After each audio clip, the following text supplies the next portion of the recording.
And I call the member for McPherson. Thank you, Deputy Speaker. Last night, the Parliamentary Friends of the Space Industry actually convened a very large group of not only space enthusiasts but organisations, companies, businesses from right across Australia that are doing some fantastic work in the space industry. So I had the opportunity to meet with many of those people last night, some of whom I have worked with for a very long period of time, to hear from them about how the space sector is going in Australia. And clearly it is a sector that deserves and needs more support from the Australian government so that it can grow and meet our future needs. Now, to put some context around my comments, when I was the Minister for Industry, Science and Technology, I did commission the Standing Committee on Industry, Science and Resources to have a look at the space industry and its impact on Australia. And in their report, they found that the global space industry is predicted to grow to be worth almost $1.5 trillion over the next 20 years. So there was a very strong endorsement of the policy at the time, which was the goal of the government to increase that sector so that Australia's space sector could build its revenue to around about $12 billion and create an additional 20,000 jobs by 2030. So that would give Australia a much greater slice of the space industry than we had at the time and, quite frankly, what we do have now.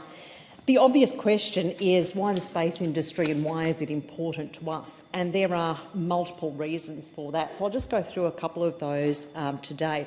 Already space is part of our everyday lives and we are becoming increasingly reliant on the space sector and what it offers to us. So things like online shopping, our e-banking, the news which we rely on coming through our mobile devices, staying connected with our friends, family, navigating our way through traffic, finding out what the weather is predicted to be.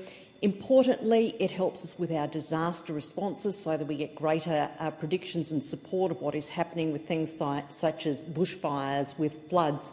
We get much greater support to protect our borders, to keep Australia safe.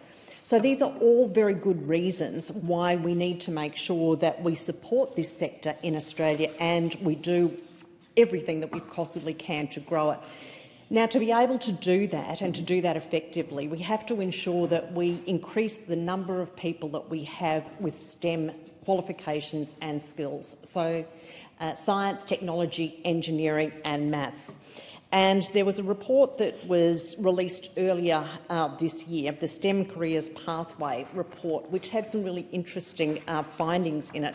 We have all known for a long time that we need to encourage more people to study science and maths, particularly at school.